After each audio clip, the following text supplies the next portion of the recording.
there's a part of the world where a narrow strip of water can affect oil prices in India, where a conflict can affect the flights over 2, 3 continents, where we have different issues.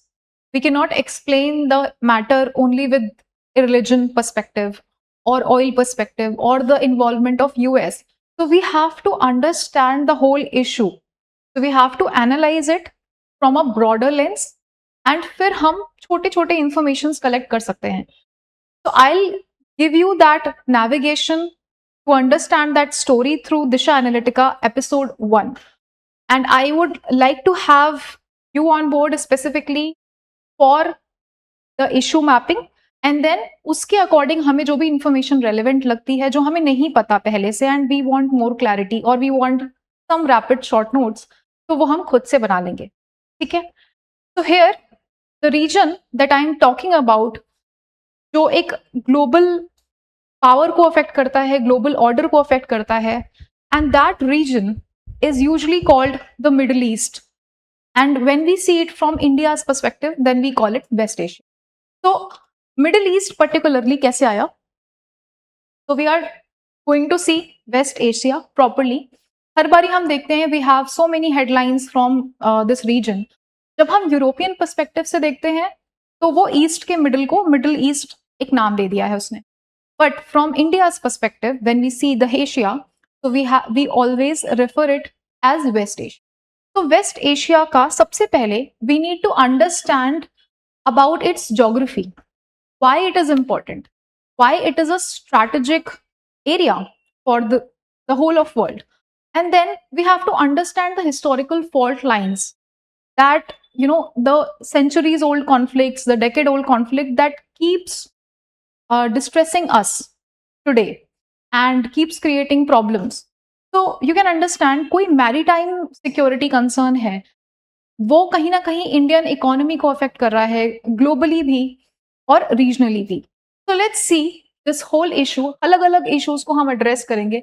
So the history, the geography portion, then the issue between Israel Palestine, Iran particularly बहुत important player, specifically अभी Iran को लेकर के ज्यादा headlines आते हैं. Then why the Gulf is important, the Hormuz, why it is a strategic choke point, and how all of this affects India and what should be India's stand. So let's do this one by one. Yeah. So now this is the part that I was talking about कि हम एक story cover करेंगे, right? So we are going to cover the, first of all, from the geography, then the rivalries, the different kind of crisis, and then India's role. So let's see the map, which is very important. We need to see the Mediterranean region, the Red Sea, the Gulf, and the Arabian Sea and Indian Ocean, how all of this is important. So let's see first the West Asia. Okay, this is West Asia's map overall. First of all, if we see West Asia ka pura, we have crossroad of civilizations here. We have crossroad of different trade routes, crossroad of the religions as well. तो बहुत issues हैं, इसलिए ये इतना important है, and it is timeless. इस पे तो क्वेश्चन हमेशा पूछता ही है यूपीएससी, हर बार होता है, हर साल आता है, be it your prelims or mains or in fact in your interview as well, when we need to take a stand or show कि इंडिया का क्या stand होना चाहिए, how is India going to tackle it, what is our vision. So here, first of all, we have on the left is Mediterranean Sea. So this is Mediterranean Sea. यहाँ पे जब भी हम ये सारे स्टेट्स देखते हैं, ठीक है, अब मैपिंग के टाइम पे हमारे लिए इंपॉर्टेंट है हर एक स्टेट का कौन कौन से बॉर्डरिंग कंट्रीज हैं एंड मैरीटाइम लेवल पे कहाँ पे कौन से सीज हैं. तो here if we see Mediterranean sea में कौन कौन से आइलैंड्स हैं, we have Cyprus island, we have the Greece वाला इधर आइलैंड, तो ये किसको बिलोंग करते हैं, कौन से हैं, एक आपने इसकी मेडिटेरेनियन सी की अलग से मैपिंग जरूर करनी है, ठीक है. Then on this south west region we have Red Sea, very important. We are going to see the Suez, जो स्वेज क्राइसिस है उसके बारे में भी हम देख लेंगे अच्छे से. And then we have Gulf of Aden, this is Horn of Africa, right? And then we have Arabian Sea, very important. उसके बाद हमारा इंडियन ओशन इधर है. फिर हमारी पर्शियन गल्फ आती है, इंपॉर्टेंट एरिया. पर्शियन गल्फ के बाद हमारे यहाँ पे Strait of Hormuz, and then although this is majorly covered, but हाँ ऊपर के टाइम पे भी आप देख सकते हो किस तरह से ब्लैक सी और कैस्पियन सी. तो here if you again see it closely, तो ट्रॉपिक ऑफ कैंसर पे भी कई बार क्वेश्चन आता है प्रीलिम्स में कि ट्रॉपिक ऑफ कैंसर कहाँ से पास हो रही है. You can see it is passing through your Oman and UAE, Saudi Arabia, not Iran. ठीक है, तो एक बार ये मैपिंग पोर्शन प्लीज डिटेल में अच्छे से कर लेना. You can see the map on your own. अब हम एक बार would request you to do the mapping portion by your side. अगर कुछ भी स्पेसिफिक यहाँ पे है तो मिस नहीं करना है, बहुत इंपॉर्टेंट रीजन. ऑलरेडी आपके पास कंट्रीज का भी है तो यू सी कि कहाँ पे है. जैसे फॉर एग्जाम्पल अभी हम आगे चल के strait of Hormuz in detail देखेंगे. फिलहाल ये आपका मॉडर्न बॉर्डर है, right, but this is very young borders हैं, ऐसा पहले नहीं था. तो earlier it was like this. अगर आप बहुत एंशिएंट पे जाते हो, ancient civilisation have referred to Mesopotamia. Mesopotamian civilisation किसके बीच में? टिग्रिस रिवर और यूफ्रेट्स रिवर, बहुत ही इंपॉर्टेंट है, बहुत सारे रिलीजियस टेक्स्ट में भी आपको मिल जाता है. ये रिवर्स के अराउंड जो रीजन था ये मेसोपोटामिया था. यहाँ पे एनाटोलिया जो आज के टाइम पे टर्की है, उसे हम पहले एनाटोलिया बोलते थे. And then here we have Iranian plateau. तो ईरान में आपके यहाँ पे ये माउंटेन्स, एल्ब्रुज माउंटेन्स, नॉट सिर्फ ईरान, और भी कंट्रीज हैं यहाँ पे.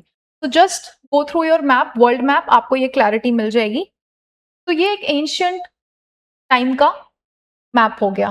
देन वी हैव कुछ टाइम बाद हमारे यहाँ पे बाइजेंटाइन एम्पायर और यहाँ पे Sasanian which is your Persian Empire, ये आता है, और ये हमेशा कॉन्फ्लिक्ट में रहते हैं. तो ये अगर आपने एर्तुगरुल सीरीज देखी होगी और you would have seen 300 movie, तो आपने देखा होगा कि ये हमेशा कॉन्फ्लिक्ट में ये रीजन रहता है. So this is actually eastern Roman empire, ठीक है, ये बाइजेंटीन एम्पायर, और यहाँ पे पर्शियन एम्पायर, ये हमेशा कॉन्फ्लिक्ट में रहते ही थे. देन फिर यहाँ पे राशिदून कैलिफेट और इनकी अलग से स्टोरी है. This is another whole story. ये जिसको इंटरेस्ट है वो देख सकता है एंशियंट टाइम की. बट इसके बाद क्या आता है important, specially if you have seen Ertugrul, the rise of Ottoman Empire and then the fall of Ottoman Empire. तो if you see Ottoman Empire, एक बार हम उसको बाद में देख लेंगे. तो एम्पायर जब खत्म हुआ उसके बाद कहीं काफी टाइम बाद में ये बॉर्डर्स बने हैं. So will see the story. Now let's see important regions यहाँ पे जो हम मैपिंग का पोर्शन कर रहे थे. Like we have Levant region, this has been asked in your prelims already, और ये एनसीईआरटी में आपने कवर किया होता है. एनसीईआरटी में प्रॉपर लेवांत के बारे में दिया हुआ है. तो मेडिटेरेनियन सी के जो ईस्ट वाला रीजन है, specially this has been chalked out. तो ये आपका इजराइल हो गया, ये जॉर्डन, और ये आपका सीरिया है. देन हियर लेबनान और सिप्रस आइलैंड्स. ठीक है, ये कुछ रीजन्स हैं, ये पूरा आपका लेवांत रीजन हो गया. So just have an eye over here. और फिर हमारे कुछ ये आते हैं mountain ranges, very important. Caucasus mountain ranges here, greater और लेसर कॉकेकस दोनों ही हैं, और इनकी बॉर्डरिंग कंट्रीज किस कंट्रीज में ये पूरा टच हो रहे हैं, ये पूरा ही आपको एक बार इसको मैप कर लेना है. Then we have Armenian highlands. ठीक है, this is the physical geography here. Okay, physical geography भी देखना इंपॉर्टेंट है. अब यहाँ पे हाईलैंड्स यानी कि आपके प्लेट्यूज, ये कौन से रीजन को यहाँ पे देख रहे हैं? Azerbaijan, Armenia, Turkey, some portion of Georgia and your Iran as well. तो this is about the physical geography over here. और भी चीजें हैं, जैसे आपके जैग्रोस माउंटेन्स हमने देखे थे, वो आपके ईरान की मैपिंग करोगे आप, जैसे सेपरेट कंट्रीज की मैपिंग वहां से कवर हो जाएगा. मैं आपको एक ब्रॉड आइडिया यहाँ दे रही हूँ.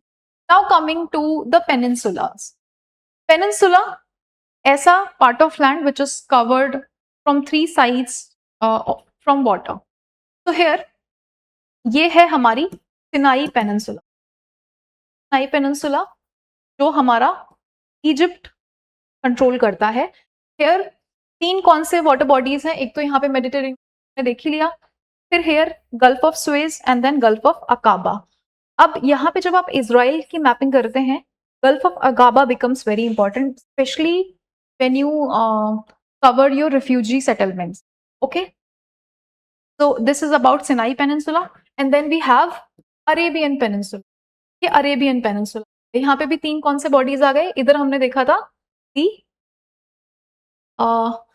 Gulf of Aden. Okay, so this is actually your ways here, and here we have Persian Gulf, और फिर यहाँ पे हमारी अरेबियन सी हो गई. ठीक है, sorry this is Red Sea. Okay, तो Red Sea, Arabian Sea and Persian Gulf, 3 water bodies. This is the peninsula, और यहाँ पे कौन से कंट्रीज आ गए हमारे, सऊदी अरेबिया मेजरली. ठीक है, मक्का मदीना यहीं पे है, एंड देन कुवैत, बहराइन, कतार, एंड दिस पर्टिकुलर पोर्शन थोड़ा यहाँ पे, और ये पूरा Oman. Then you have Yemen. Yemen का भी एक इंपॉर्टेंट आइलैंड है यहाँ पे, विच इज सोकोटा आइलैंड. ठीक है, this is important in the context of the Houthis specifically. Now, we have some choke points. Whenever we talk about this kind of regions, तो हमें पता होता है कि एक strategic hold है इनका, और वो strategic hold actually में इन choke points की वजह से होता है. तो Strait of Hormuz, firstly, सबसे important, which is in news, और हमेशा ही रहती है most of the times. Then we have Bab el Mandab Strait. ये strait जो आपकी रेड सी और गल्फ ऑफ एडन इसको सेपरेट करती है, this strait. So we it towards the end. और इसके बाद हमारी सुएज कैनाल. ये तीनों चोक पॉइंट्स हैं. Why so? Because freedom of navigation affect होता है, शिपिंग अफेक्ट होती है, and the transport also gets affected, thereby affecting the inflation या इकोनॉमी कह लो. अब हम एक बार एक एक करके सारी चीजें देख लेते हैं. First, let's see the Suez Canal.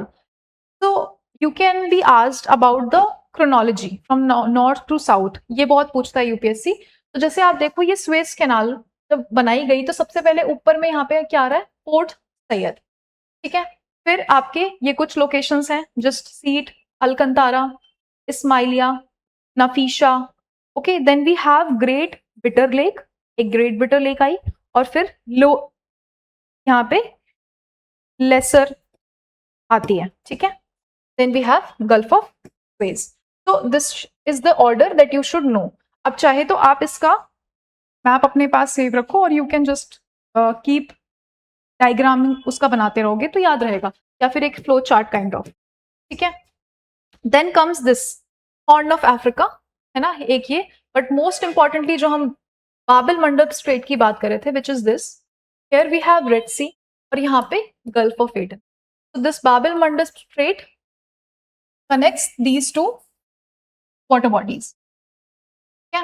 तो यहाँ पे आप ये कंट्रीज जरूर देख लेना, रेड सी के बॉर्डरिंग कंट्रीज, राइट, वो भी याद करने हैं. So various water bodies, continents, countries, उनके बॉर्डर्स हमेशा से देख के रखने हैं. तो ये निमोनिक आपको हेल्प करेगा आपके प्रीलिम्स के, जो आप रेड सी का बनाओगे. Tell me in the comments क्या है. ठीक है, नाउ ऑल्सो रिमेंबर कि यहाँ पे कौन सी कंट्री है पर्टिकुलरली, जैसे ये जिबौती हो गया और ये यमन हो गया. ठीक है, ये कुछ ऑपरेटिंग ग्रुप्स, और यहाँ इसकी कैपिटल्स भी धीरे धीरे आपको याद करनी. And this is the island I was talking about, Socotra island in Arabian Sea belonging to Yemen. Fine. Now this particular region, this is not just one homogenous region. Why? Because यहाँ पे बहुत सारे ethnicities हैं, sects हैं. We often hear about Shia versus Sunni, but सिर्फ वही नहीं है. तो एथनिसिटीज हैं, ट्राइब्स हैं, वेरियस ग्रुप्स दैट ऑपरेट. तो जैसे यहाँ पे हमने लिख रखे, अरब्स हैं, पर्शियंस हैं, जो हम हिस्टोरिकल टर्मिनोलॉजीज में से हम सीखते हैं. Then we have Turks, Turkeys पे जो कर रहे हैं, कुर्ड्स के कुछ रीजन्स में. तो कहाँ पे, टर्की में, सीरिया में, ईरान, इराक. ये एक्चुअली ये एथनिसिटीज हैं. एथनिसिटी एक आपकी आइडेंटिटी होती है अलग से. So these are various identities in which people operate. So if you are even confused about ethnicity, just Google it. तो बेसिक चीजों की भी हमें गूगलिंग करनी चाहिए अगर हमें नहीं पता है, if you are reading it for the first time. Then we have Israelis, ये एक आइडेंटिटी आ गई. तो एक्चुअली हमारी जूइश आइडेंटिटी हम देखते हैं। और फिर डिफरेंट रिलीजन्स की भी अगर हम बात करते हैं तो we have Zionism, it's not just Islam और क्रिश्चियनिटी। तो आपको क्या करना है, जब भी आप इस रीजन की बात करें तो you need to think about various identities, कितनी आइडेंटिटीज ऑपरेट कर रही हैं यहाँ पे, क्या आपको देखना है। ठीक है, तो this is all about the people and identity. ये आपकी एक तरह से सोसाइटी और फिर उस पे कैसे पॉलिटिक्स इवॉल्व हो रही है ये समझने में हेल्प करेगा, right. So we will not only see one issue from just historical और जोग्राफिकल पर्सपेक्टिव, वहां की आइडेंटिटी, पीपल एंड आइडेंटिटी, वो हमें देखने की जरूरत है। Then now comes the issue, ठीक है, about this whole historical fault lines की अगर हम बात करें तो जैसा मैंने बोला, we had the issue of Byzantine versus Persian. Then the introduction of caliphates happened. Tribal community जो एक वहां पे थी, you can think about the Ghazis involved there. फिर वहां से कैसे राइज हुआ Usman, and then the development of Ottoman Empire. This is part of your world history. But हाँ, वो आपको एक रीजनल कॉन्फ्लिक्ट के बारे में बताता है which was not concerned only about religion. उसमें पॉलिटिक्स इन्वॉल्व थी, उसमें different resources that were there वो इन्वॉल्व थी, the living conditions that was also there. Then we have Ottoman collapse. काफी टाइम तक ये हुआ, जैसे आपके पास ये मैप है, just see here, Ottoman Turks 1300 के जो हमारे हैं, ये एक छोटे से रीजन में थे। यहाँ पे बुरसा एक इंपॉर्टेंट प्लेस थी, बट इस पे बाद में एक्विजिशन हुआ है, पहले स्टार्ट हुआ है यहाँ पे this region, then it expanded to Bursa. Main acquisitions, जैसे हमें डिफरेंट डिफरेंट एक्विजिशंस यहाँ पे दिख रहे हैं। Then we have all more regions. तो हो क्या रहा है, because the Sasanian Empire here had a strong hold here. तो स्टार्टिंग इधर से नहीं हुई, first they started moving towards west, क्योंकि इधर इन ट्राइबल लोगों को ये लग रहा था that they will get a very calculated or strategic palaces and everything is well organized there. वहां पे उन्हें खुद से पहले स्टार्ट नहीं करना पड़ेगा, मतलब नींव नहीं रखनी पड़ेगी, फाउंडेशन नहीं रखनी पड़ेगी, एक सिविलाइजेशन ऑलरेडी है।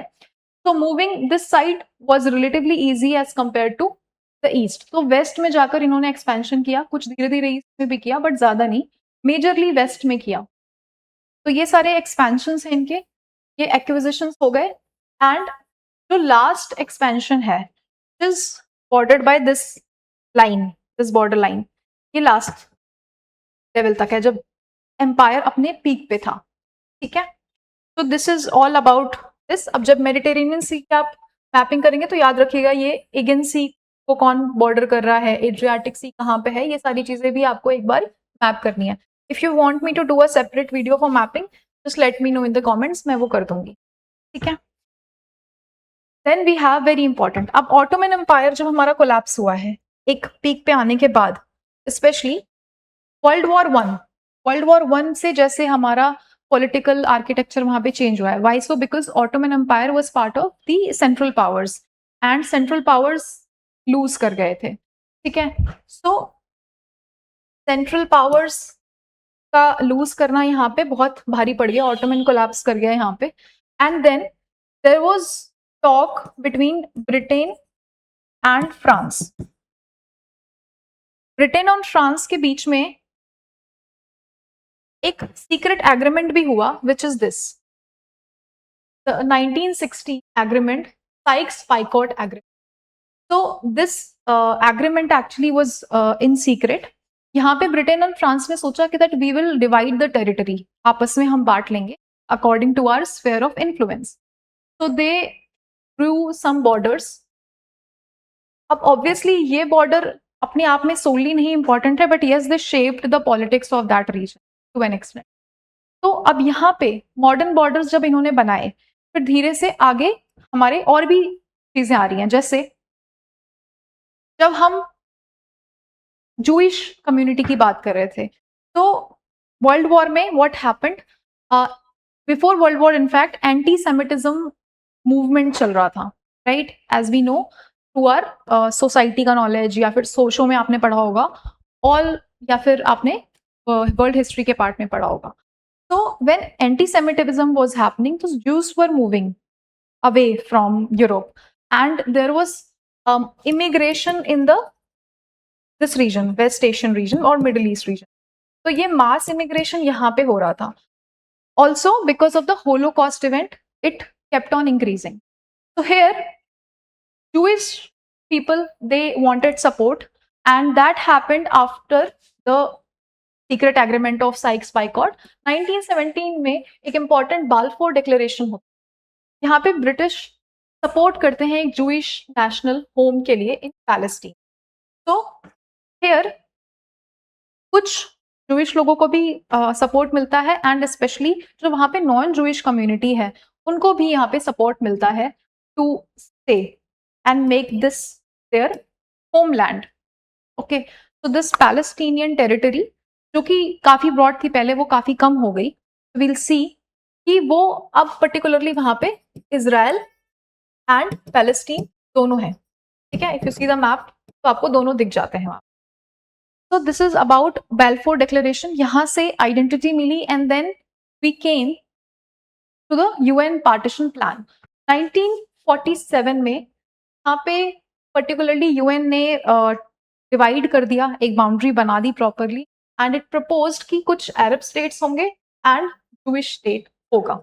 ठीक है, here the boundary was drawn and the plan was accepted by Israel. Obviously अपनी जूइश आइडेंटिटी उन्होंने प्रिजर्व करने के लिए जो इतने टाइम से स्ट्रगल किया था, and the continuous persistence that they showed, वो अब फाइनली सक्सीड हुई थी. अब इन्होंने ये तो सक्सीड हो गए, देन अरब्स इनको नहीं था, they didn't wanted to sign this plan and go with this, तो ये नहीं थे इसके फेवर में. Then we have Jerusalem, that is the capital, right? So Jerusalem को एक स्पेशल इंटरनेशनल regime के अंदर रखा UN ने इस प्लान के तहत. Then we have the two memories. Now जैसे मैंने बोला कि इजराइल और अरब स्टेट्स दोनों का डिफरेंट एक था, दोनों का डिफरेंट पर्सपेक्टिव था. Why so? Because both have shared different historical memory. तो जैसे आपके पास दो मेमोरीज है ना, दो स्टेट्स हैं. 1948 में जब इजराइल ने अपनी इंडिपेंडेंस डिक्लेयर करी and Arab states were opposing it, तो द आइडिया वाज कि अब इजराइल को लग रहा है कि yes we have struggled a lot, हमने इतना कुछ फेस किया है जूइश कम्युनिटी ने, and now finally we have our home, और हम अब यहाँ पे अपना घर बसा सकते हैं. बट देन अरब्स को क्या लग रहा है that our point of influence, our regional influence is now getting declined, dilute हो रहा है इसकी वजह से. तो somewhere they have a different story to tell. Now Palestinians specifically, अब क्योंकि इजराइल को जगह मिली है तो ऑब्वियसली वहां से कुछ पोर्शन देकर मिली है the Palestinian lands. Now Palestinian have this displacement because of Israel, क्योंकि यहाँ पे जब लोग आ रहे हैं तो इनको डिस्प्लेस करना पड़ेगा. तो this particular displacement, mass displacement, they call it Nakba. Nakba is the displacement and disposition actually, और यहाँ से Palestinians have a different memory.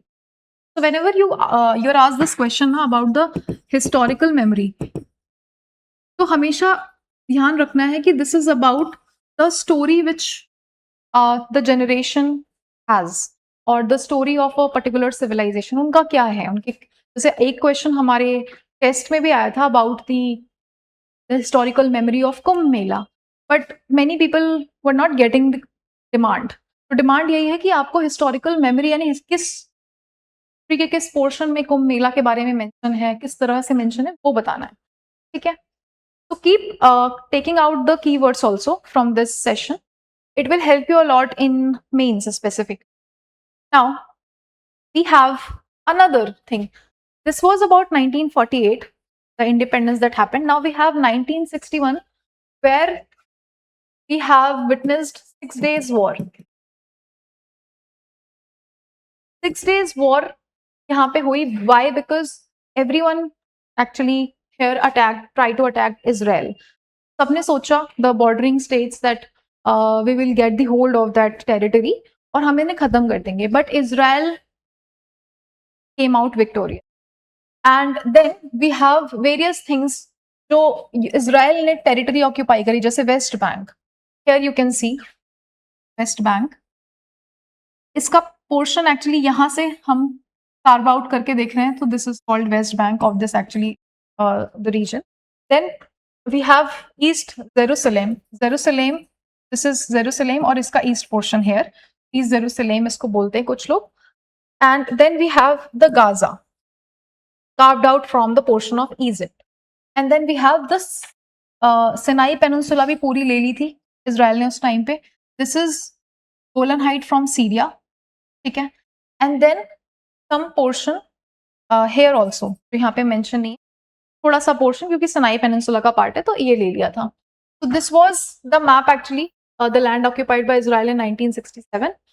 But इसके बाद कुछ चेंजेस हमारे हुए थे, जैसे especially there was this agreement and with Egypt specifically which helped to counter the Sinai Peninsula. वापस से चले गए, वो तो हो गया, बट हाँ ये जो मेजर रीजंस हैं ये अभी भी ऑक्यूपाइड है, this Gaza and this Golan heights and waste bank. So this is here और यहाँ पे कुछ सेटलमेंट्स भी हैं.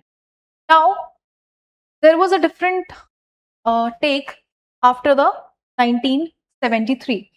Because here what happened, there was Egypt और सीरिया, so they thought कि उनको अब वापस से इसराइल के साथ में वो confrontations बन रहे थे.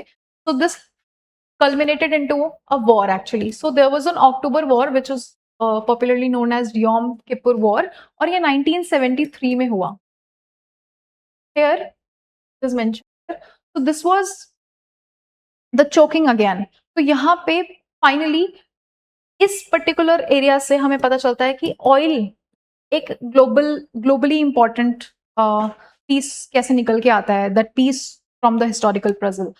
सो here actually oil was discovered in Iran in 1900s, but उसके बाद ये ग्लोबल लेवल पे कितना इंपॉर्टेंट हुआ because of the war, because it effected the inflation around, क्योंकि इसे सीज कर लिया, ऑयल को एक स्ट्रैटेजिक वेपन की तरह यूज किया. So energy first time was used as a weapon in this case, and that's why 1973 का हमारा ऑयल क्राइसिस काफी पॉपुलर है. इसके बाद ही हमने बनाए हैं हमारी energy agency, international energy agency. So to have strategic petroleum reserves and उसके बियॉन्ड फिर हम आप वहां पे जरूर कवर करें. तो कुछ ऑर्गेनाइजेशंस और इंस्टीट्यूशंस हमें हमेशा कवर करने चाहिए when we do this thing, the issue based analysis. तो जैसे आपको इंटरनेशनल एनर्जी एजेंसी इसके बारे में जरूर करना है. Then we will also have some others, जैसे ओपेक, ओपेक प्लस, ओपेक और ओपेक प्लस, ये कंट्रीज में कौन कौन है, इनका मैंडेट क्या है. Fine. Now moving forward we have the Egypt Israel peace settlement. तो कहीं ना कहीं धीरे धीरे 1979 तक ये हो रहा है. अगेन उसके बाद जॉर्डन के साथ भी पीसेस हो रहे हैं एंड पैलेस्टीनियन क्वेश्चन अभी भी है, ठीक है. इसके साथ कोई रेजोल्यूशन अभी नहीं हुआ है. This question remains unresolved till now. But meanwhile जब ये पीस अकॉर्ड्स हो रहे हैं इसराइल के बाकी अरब स्टेट्स के साथ में, we have something going on which is Arab spring, Iranian revolution. ये हमारा 1979 में हो रहा है. तो ईरान की एक ओवरऑल अलग स्टोरी है, Iran before 1979 and then after 19. So we'll see also that here because we are now covering Israel Palestine firstly. तो यहाँ पे इजराइल ने जब यहाँ पे ऑस्लो अकॉर्ड्स होते हैं, राइट, ऑस्लो अकॉर्ड्स में Israel finally accepts and recognises the PLO. ये पैलेस्टीनियन लिबरेशन ऑर्गेनाइजेशन है. So when it recognises this authority, ये पर्टिकुलरली हमारा जो वेस्ट बैंक है इधर ऑपरेट करते हैं. बट आफ्टर अ वाइल जो हमारी गाजा स्ट्रिप थी, here is the Gaza strip, here after election, Hamas came out as the elector here. जब हमास यहाँ पे आ गए तो सिर्फ यहीं पे पैलेस्टीनियन अथॉरिटी वर्क ऑपरेट कर रहे थे, यहाँ से हमास चलने लगा. तो ये एक रीजनल पॉलिटिक्स भी आपको पता होनी चाहिए. Then we have Gaza and waste Bank. इनका क्या हुआ? We had several disengagement with Gaza. Gaza यहाँ पे कैसे? क्योंकि इसके बाद जैसे मैंने बताया 2006 में हमास इलेक्शन विक्ट्री, तो this change the overall regional influence. और फिर 2007 में Hamas takes Gaza overall, and as we discussed कि पैलेस्टीनियन अथॉरिटी हमारी सिर्फ वेस्ट बैंक तक ही लिमिटेड है. So this is the story of Gaza and West. Now, fast forwarding to 2023, we have seen कि different operators work कर रहे थे. सबसे पहले Hamas ने एक attack किया on the hostages, okay, and Hamas actually converted this attack to a full-fledged war, okay. So this was very shocking to global level because it kept on increasing. It kept on increasing the fronts. तो अब आपके different fronts कैसे बने? सबसे पहला जैसे हमने देखा, हमास इधर है, ये इजराइल है, okay. So this is Israel. First ये कॉन्फ्रंटेशन है. देन फिर यहाँ पे क्योंकि लेबनन है तो here Hezbollah group this operates. Today we are also going to see all these non state actors. तो हिजबुल्लाह ग्रुप के साथ यहाँ पे कॉन्फ्रंटेशन हो रही है. देन इसके बाद ईरान के साथ में भी कॉन्फ्रंटेशन हो रही है. And then we have US also in the picture.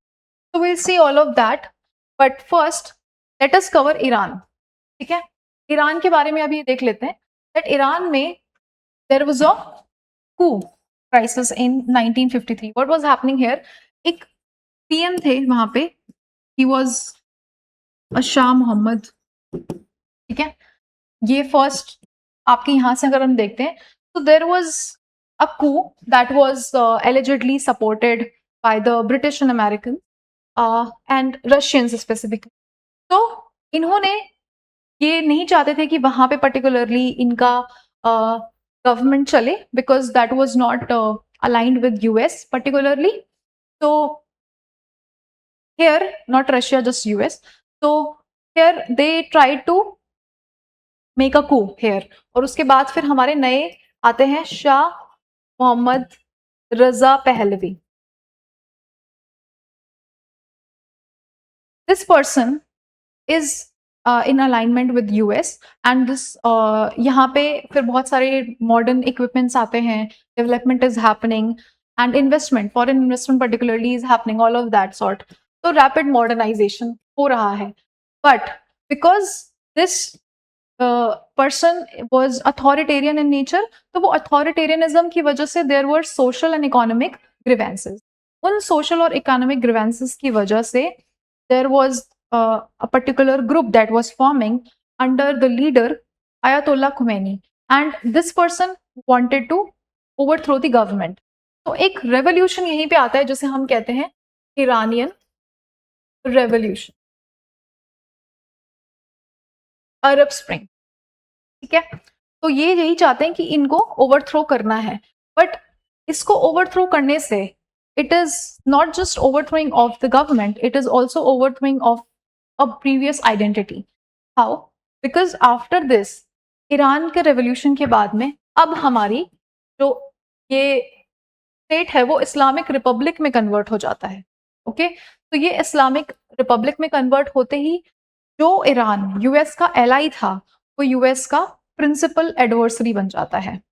Y? Because अब उनके इंटरेस्ट सर्व नहीं हो रहे हैं, उनके फेवर वाला लीडर वहां पे नहीं है. And then obviously because now it's a republic, तो रीजनल जो मोनार्कीज हैं डिफरेंट स्टेट्स में, they are also threatened. They feel it as an existential threat. So now there will be obviously some oppositions, और ये oppositions अलग अलग style में आएंगे.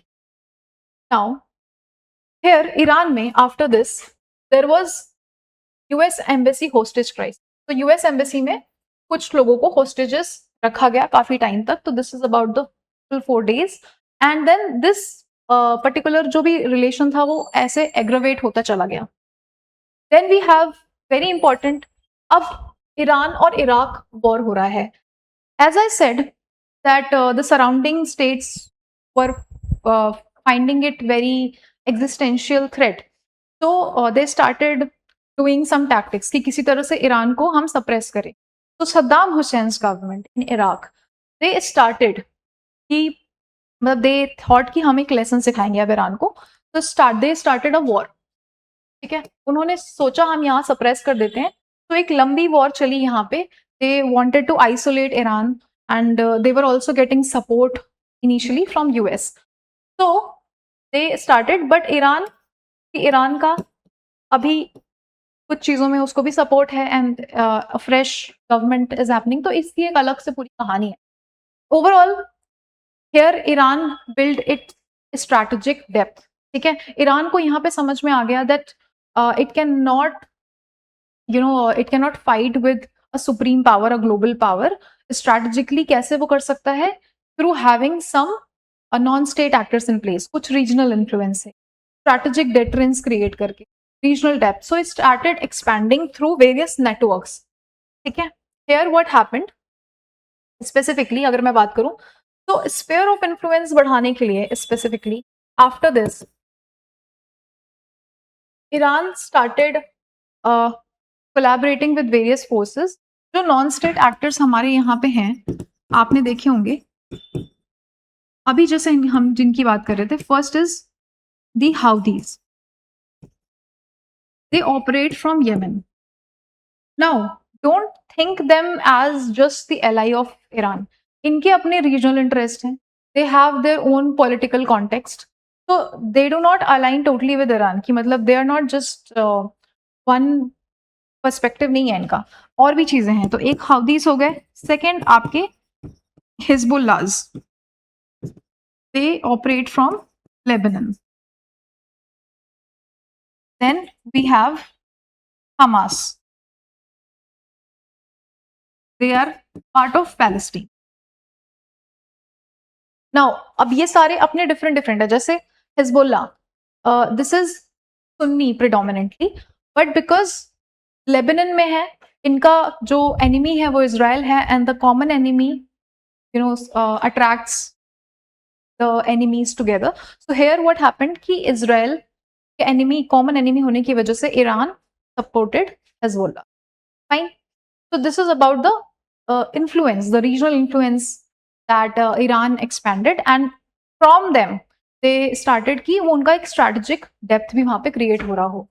Now Iran versus Saudi Arabia, this is the main rivalry here behind the direct rivalry which is between Iran and US. So अब क्योंकि Saudi Arabia is a Arab monarchy, तो इनको ये threat feel हो रहा है, and their religion also matters, their security, their influence की कौन इन्फ्लुएंस रखेगा इराक पे, सीरिया पे, लेबनान पे. वो इन्फ्लुएंस रखने के लिए रीजनल लेवल पे एक सुप्रीम पावर बन के आना पड़ेगा. तो for that they started having proxy Wars. ठीक है. सो फर्स्ट ऑफ ऑल कुछ पॉलिटिकल एनालिस्ट ने पहले इसको नाम दिया था प्रॉक्सी कॉम्पिटिशन और प्रॉक्सी नेटवर्क्स, बट अभी जो हम बाद में इसको रेफर करते हैं यूजुअली वो है प्रॉक्सी वॉर्स. प्रॉक्सी वॉर्स जहां पे you are not directly engaged, you use some other person. जैसे हम बोलते हैं ना क्लास में प्रॉक्सी लगा देना, प्रेजेंट एब्सेंट. ठीक है, तो we are using some other person to play from our part. Here also they started using different other groups जो धीरे इनडायरेक्टली इन्फ्लुएंस करेंगे. तो like we said Houthis in Yemen, उनका सऊदी अरेबिया के साथ में होता रहता है कॉन्फ्लिक्ट. ठीक है, तो एक कॉन्फ्लिक्ट प्रोन रीजन यहाँ पे क्रिएट हो गया because of their rivalry. Now their rivalry came to some pacification in 2023 particularly. क्यों? क्योंकि अभी क्या है, the world is shifting from bipolarism to multipolarism. Now just two state या फिर कोई 2-3 ग्लोबल पावर मैटर नहीं करते हैं. We have to have some strategic interest and उसके लिए हमें डाइवर्सिफाई करने पड़ेंगे अपने पार्टनर्स को. तो इन दिस पर्टिकुलरली चाइना ने एक रेप्रोचमेंट स्ट्रैटेजी कराई, ठीक है. And here Saudi Arabia and Iran, इन्होंने अपने डिप्लोमेसी के थ्रू थोड़ा सा चीजें फाइनल आउट करी यहाँ पे, and this bring some sort of regional order by them उस टाइम पे. Now, before that actually, one major portion is missing. Yes. So there was in 2014 बहुत ही important एक इशू हुआ था, जो अभी हमने हाउदीज की बात करी थी. हाउदीज ने जो यहाँ पे क्लटर मचा के रखा था, तो वो आप एक बार ये रेफर कर लेना 2015 का, and then obviously 23. Now coming to the axis of resistance. जो हम प्रॉक्सी वॉर्स की बात कर रहे थे, यहाँ पे एक और कीवर्ड है बहुत important, axis of resistance which Iran uses to create its own influence. तो वो हमारे यही है, ये सारे groups, okay. And then we have Iraqi arm groups. So these are obviously not aligned, they are not identical, they have their regional interest, regional ideological interest. अब until unless आपका PSIR नहीं है तो आपको ज़्यादा डिटेल में जाने की जरूरत है. PSIR है तो obviously you can go. Then why this network? Or if you want to have a proper understanding, you have curious mind, then also you can prepare. But हाँ, जितना main important है मैं बता दूंगी. अब नेटवर्क्स की बात करते हैं, ठीक है. नेटवर्क्स यहाँ पे जैसे डेवलप किए थे, maybe it is somewhere asked as a sub part of the question in mains, तो आपको पता हो that asymmetric power works. You have to have certain other elements. You cannot have direct confrontation क्योंकि आप किसी agreement का part हो, आपने स्टेट को कमिट कर रखा है, you have the local politics also. So you need to see, you need to show the public कि हाँ आप एक रिपब्लिक की तरह बिहेव कर रहे हो. So you use asymmetric power, not direct, indirect. You use your strategic depth. अब यहाँ पे आप अपने मिसाइल डेवलपमेंट कर रहे हो, आप न्यूक्लियर पे काम कर रहे हो, आप डिफेंस टेक्नोलॉजीज क्रिएट कर रहे हो, okay. So you are trying to come at par with your adversaries. तो मल्टीपल थिएटर्स ऑफ डिटरेंस पे हम यहाँ पे बात कर रहे हैं. एक ये नेटवर्क हो गया. This network helps in the axis of resistance as we saw. So this is about the security architecture. Now coming to the weakness. 2023 के reproachment के बाद कुछ weaknesses हमें witness होती हैं that is actually culminating into the full-fledged war here.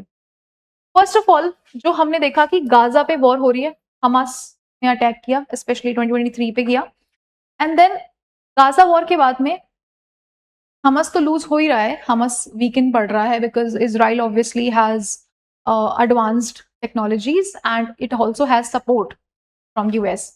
तो अलग से जो एक फ्रंट पे हमारा देख रहा था कि Hezbollah, here again they lost the war and वहां पे भी रजीम चेंज होता है. सो रजीम चेंज जब भी होता है वो अफेक्ट करता है एक पर्टिकुलर कंट्री के आउटकम को. तो हियर ईरान जिसको सपोर्ट कर रहा था अब वो नहीं है, तो वहां से भी ईरान वीक हो गया. Then this Assad fall in Syria, Syria में भी जो रेजिम चेंज हो रहा है वहां से भी ईरान थोड़ा वीक पड़ता है. देन एक ओल्ड रीजनल आर्किटेक्चर अब यहाँ पे चेंज हो रहा है. Now we are shifting from the proxy, the shadow war, to actually the direct war. Now Israel's security logic, here we can see.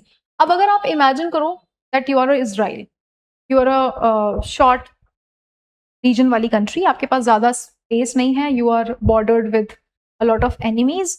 अब आप कैसे अपने आप को डिफेंड कर सकते हो?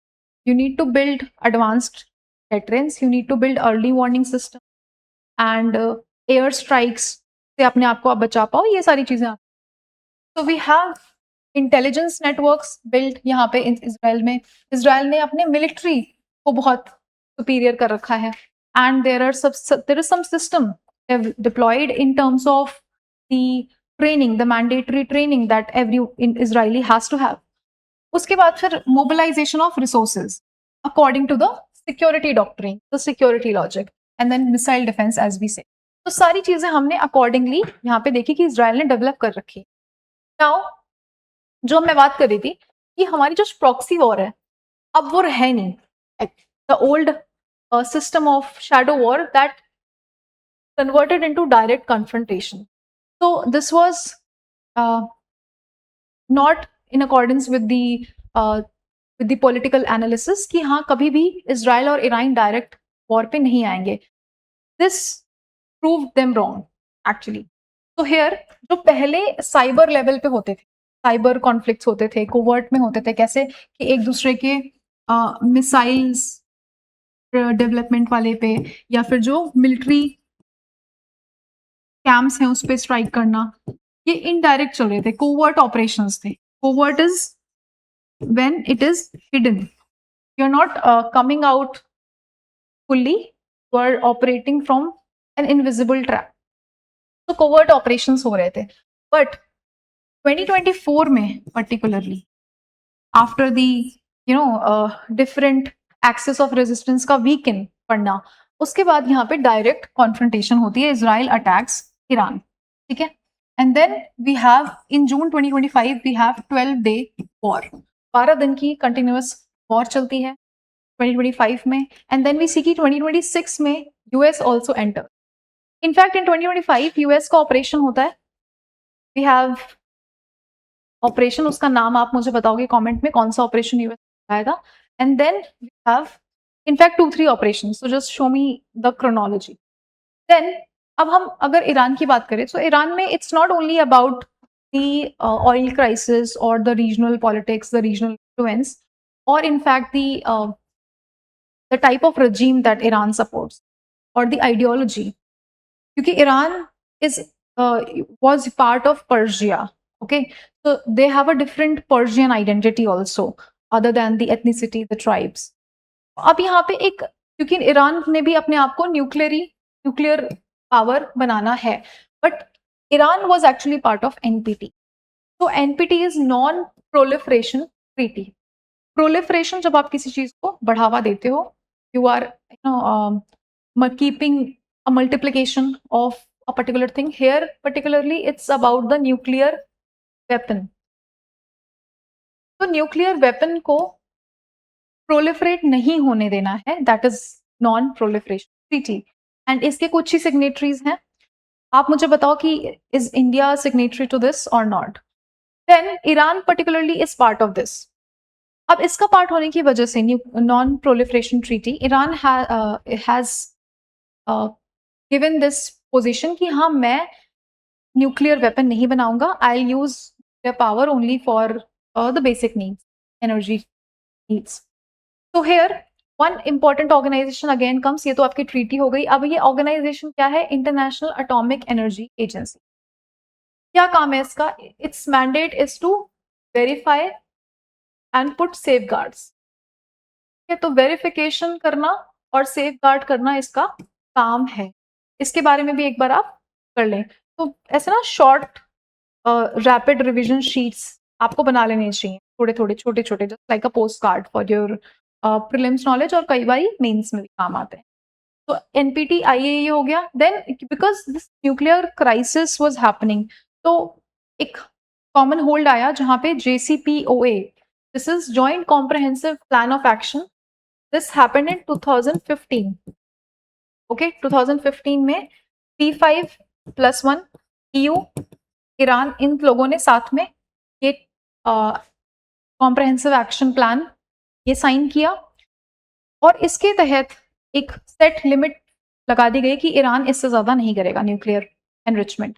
तो न्यूक्लियर एनरिचमेंट के बारे में भी वो आप साइंस एंड टेक का पार्ट है, that you understand about the uranium enrichment की किस टाइम पे जाके न्यूक्लियर वेपन क्रिएट होता है. Now we have JCPOA, but इसके बाद 2018 में US withdrew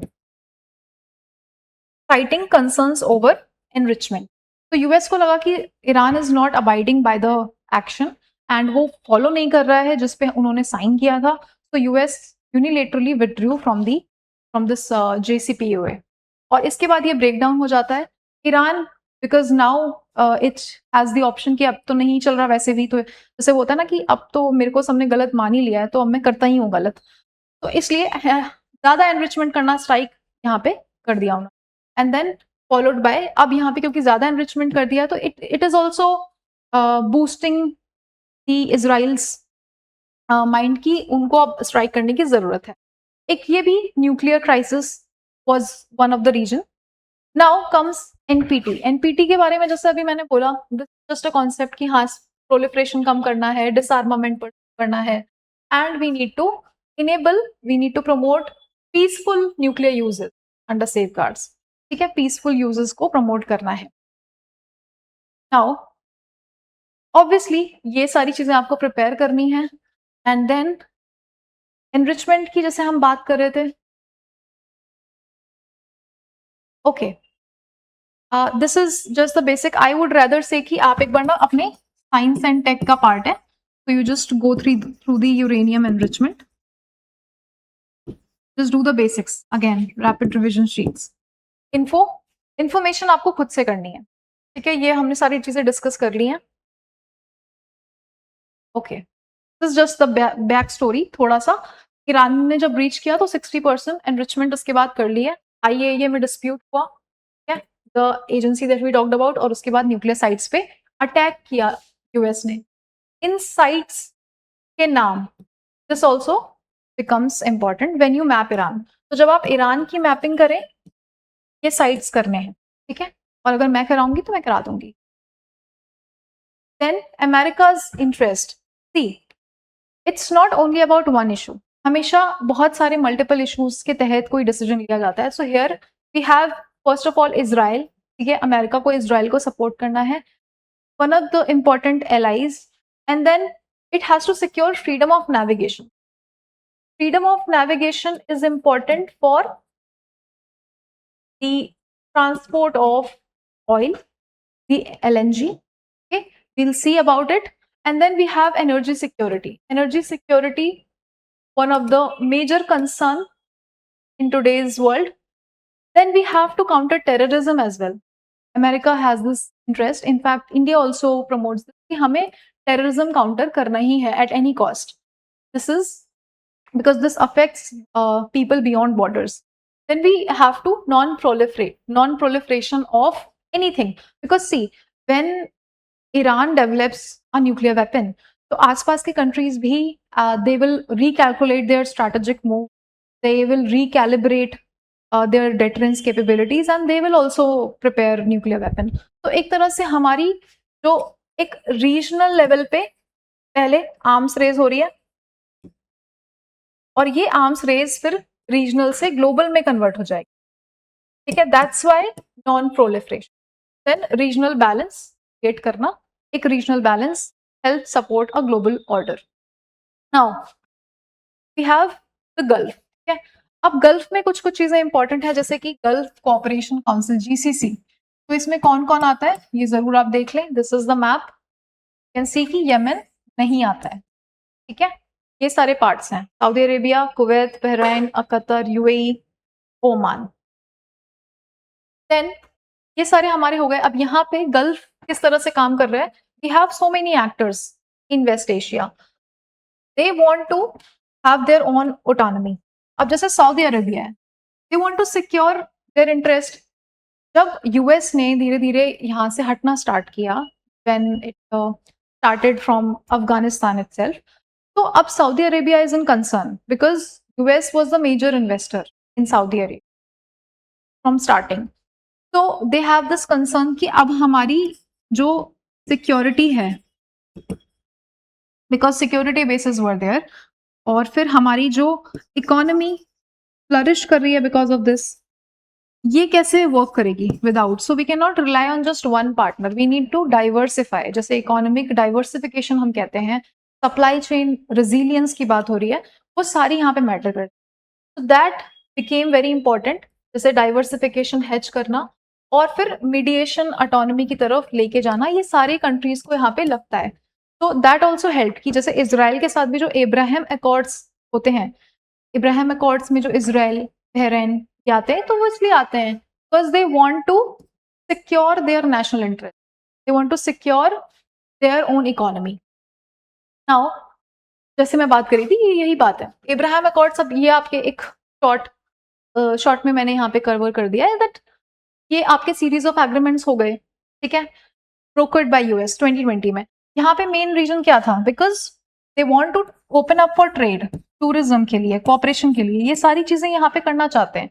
they can not just sit on the Palestinian conflict. Obviously इससे पैलेस्टीनियन कॉन्फ्लिक्ट रिजॉल्व नहीं हुआ, Palestinian question still remains the same, अभी भी है कि वो टू स्टेट सोल्यूशन अभी तक फाइनलाइज नहीं हो पाया है। तो अब ये एकॉर्ड लेकिन हमें क्या बताता है? That every country has its own strategic interest और वो उसके अकॉर्डिंग अब जाना चाहता है, ठीक है। Now this is it, Abraham Accords. Then we have, as we were talking about multipolarity, तो पहले सिर्फ यूएस था, फिर चाइना भी आता है, जैसे हमने देखा 2023 के रेप्रोचमेंट में कैसे चाइना प्ले कर रहा है अभी। In fact in July also Saudi Arabia and various other actors they thought कि चाइना को हम अप्रोच करते हैं, बट फिर हुआ नहीं वो।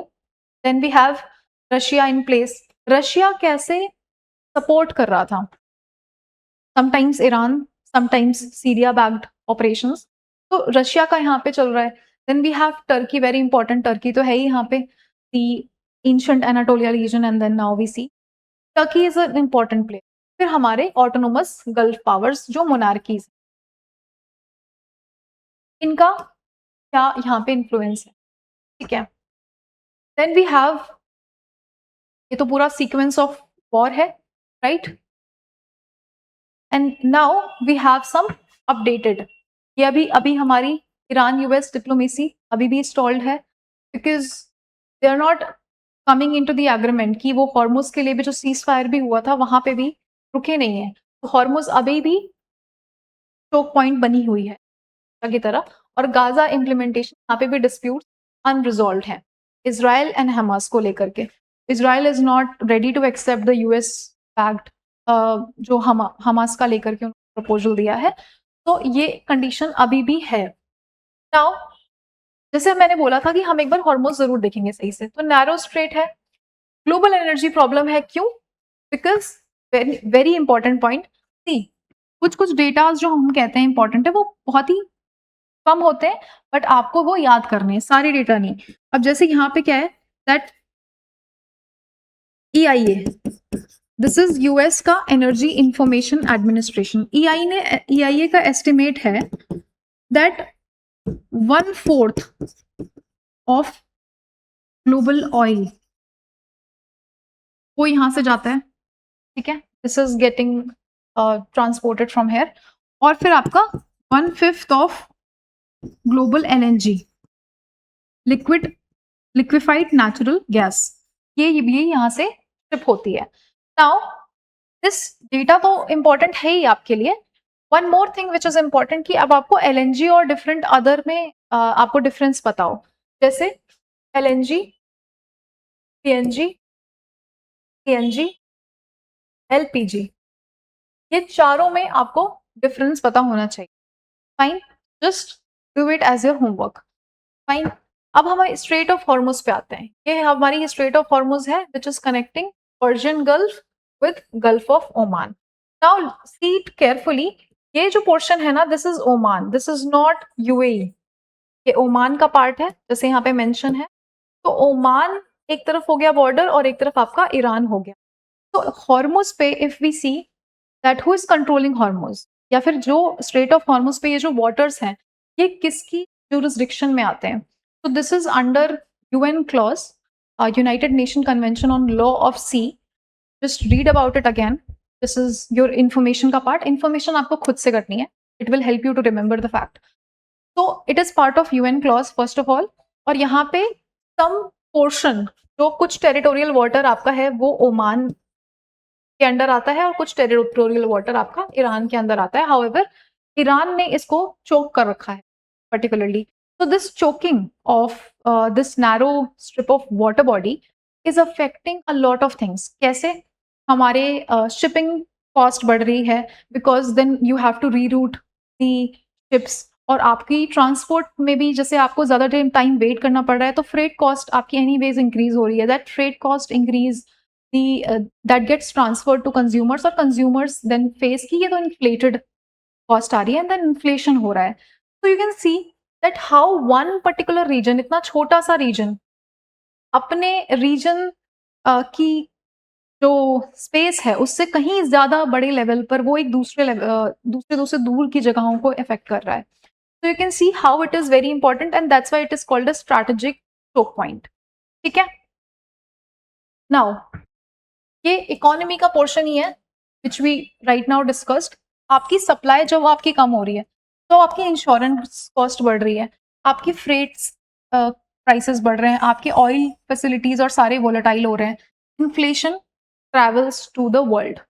तो inflation travels to particularly India. अगर हमें why are we affected? Because we have so many relations with these countries and we import a lot of oil and LNG from here.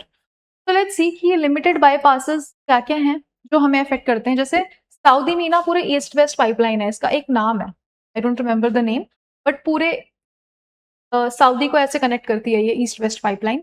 Then UAE में pipeline है to Fujairah. ये दोनों ही strait of Hormuz से connected है. ठीक है, ये भी जा रहे हैं और वो भी जा रही है. कोई सिंपल सब्स्टिट्यूट रेट के लिए, तो ये लिमिटेड बाईपासेस हैं, बहुत ही कम है. This also affects. Now coming to India's interest, why are we affected? हमें क्यों इतना एफर्ट पड़ रहा है जबकि हम दूर हैं? तो सबसे पहले हमारे लिए एनर्जी सिक्योरिटी का कंसर्न है. ठीक है, we import, as we have the data, nearly 80% or more than 80% actually, more than 80% of crude oil we import this. और LNG भी सप्लाईज भी आ रहे हैं हमारे, वो भी डिसरप्ट हो रहे हैं. ठीक है, so this is coming from Qatar, Bahrain, but नहीं आ रहे. Then we have people living there, so diaspora. हमारे कितना diaspora, India's diaspora living in across this region, the gulf region, right? So this is getting affected. देन हमारे trade and tourism, this is also getting affected. इस पे भी आपके पास में data मिल जाएगा आपको, है ना, how much trade is happening. Different countries के साथ में हमारे कनेक्शंस हैं. तो ये ट्रेड सिर्फ एक पर्टिकुलर पॉइंट्स ऑफ से नहीं है. वी हैव FTAs, है ना, free trade agreements. We have strategic partnerships, है ना, यूएई के साथ में स्ट्रैटेजिक पार्टनरशिप है, तो उसके अंडर में भी क्या चीजें आ रही हैं. Then because diaspora is involve, तो रेमिटेंसेज हमारे अफेक्ट हो रहे हैं. वी हैव नेविगेशन इश्यूज, हमारी शिप्स कहाँ से जाएंगे. Security concerns obviously as we see, और फिर कनेक्टिविटी. तो ये एक इशू से हमारे कितने सारे डायमेंशंस टच हो रहे हैं. And these are all your pointers. So when we write in means specifically, तो ऐसे करके आपके कितने हो गए, 7 पॉइंट्स तो यहीं से हो गए, एक दो और भी आप ऐड कर सकते. तो this is how India's interest is affected. Now India's का रिलेशनशिप मैप हमें पता होना चाहिए. अब इजराइल के साथ क्या है हमारा, very important. See the reason why we can not side with one camp, है ना, this is a regional theatre, और एक कैंप के साथ हम नहीं जा सकते because we have multiple relation, right? And we are living in a multipolar world. We also have to have our strategic autonomy, another important keyword for your international relations. तो Israel के साथ में हमारे पास हमारे डिफेंस और take के agreements हैं, right? Palestine के साथ हमने उसको 2 स्टेट सपोर्ट हमने दे रखा है, बहुत पहले से इंडिया का है. Then also we support humanitarian causes, तो उस एंगल से भी है. ईरान के साथ में we have this Chabahar port का construction and the connectivity, how through the INSTC corridor. ठीक है, INSTC है. And then we have IMEC, एक और different corridors we have. Gulf के साथ में हमारे एनर्जी पैक्ट्स हैं, ट्रेड को है, डायस्पोरा हमारा बहुत सारा है. तो ये सारे डिफरेंट रिलेशंस हमें अलाउ नहीं करते कि हम एक का साइड लें, और हमें लेना भी नहीं है. Okay, this is not okay. So we have to have our strategic autonomy, very important. Strategic autonomy में we are not isolating anybody. We are having, we are having issue-based choices, issue-based choices based on our interest and principle. तो हम इस तरीके से काम करते हैं. That's how we operate in the international sphere. Fine. UPSC, as we see, अब हमने कहाँ पे देखा, कैसे कवर किया. So we covered portion of world history, IR very important. Then GS3 में हमने एनर्जी और सिक्योरिटी पर्सपेक्टिव से. ये तो मेंस हो गया. This will help, specifically the keywords will help you to cover all these sections, और थोड़ी अंडरस्टैंडिंग आपकी बढ़ेगी. इंपॉर्टेंट है। फिर हमारे प्रीलिम्स के लिए जो हमने ज्यादातर चीजें कवर करी हैं from this are maps, organisations and treaty. इन पे आप अपने छोटे से जस्ट रिकॉल शीट्स बना सकते हो, especially from this. Okay, recall sheets of this, and here we have the coverage of words and all. Interview में कैसे काम आता है कि इंडिया की चॉइस क्या है? तो we have multiple partners, what should be the India stand that you have to cover. तो एक तरह से ओपिनियन बेस्ड, ऑब्वियसली वो ओपिनियन आपका खुद का नहीं होगा, you will use the backing of leaders, political experts and analyst, और फिर आप अपना एक अच्छा सा पॉइंट वहाँ पे प्रेजेंट करते। तो this is all about the UPSC lens कि हम एक इशू को कैसे पूरी तरह समझते हैं, and then we connected with our syllabus and we map it. तो ये मैपिंग हो गई सिलेबस के साथ में, और ये कुछ हमारे इंपॉर्टेंट पॉइंट्स हो गए एज पर पीवाईक्यूज, क्योंकि पहले यूपीएससी पूछ चुका है इन सब चीजों पे क्वेश्चन, राइट। तो ये सारी चीजें आपने प्रिपेयर करनी है, वो आपकी इंफॉर्मेशन खुद से आप कलेक्ट, ठीक है। ये सारी चीजें हमने देखी, geography, history, security, energy, power, and then next time आप जब भी देखोगे, बट उससे पहले ये सोर्सेज देख लो, ये इंपॉर्टेंट है because all the maps, all the information I have covered from all these organisation. सबसे इंपॉर्टेंट जैसे इंटरनेशनल एटॉमिक एनर्जी एजेंसी का एक पर्टिकुलर जो वेरिफिकेशन, तो ये सारी EIA के जैसे हमने एस्टिमेट्स देखे, मिनिस्ट्री ऑफ एक्सटर्नल अफेयर्स का जो स्टेटमेंट है अबाउट द स्ट्रेटेजिक ऑटोनॉमी वो कवर है। इस तरह से ये सारे सोर्सेस हो गए।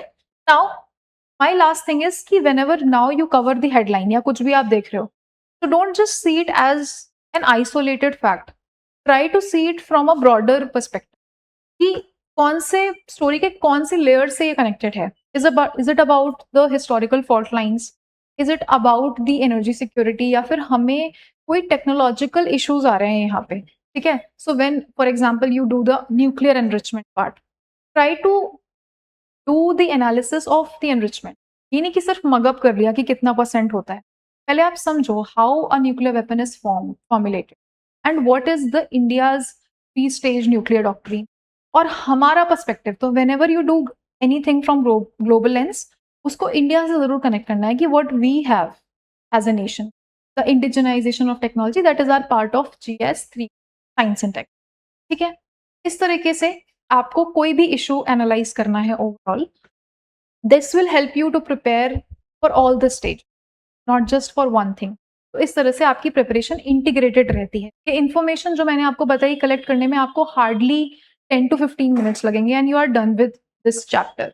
वेस्ट एशिया अब आपको समझ में आ गया है पूरी तरह, not much.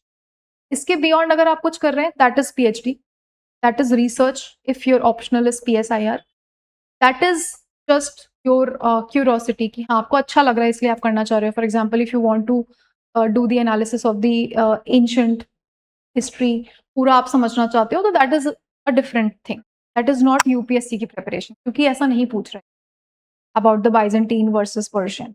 It's just a fact that you should know, एक बेसिक, नॉट इन डेप्थ।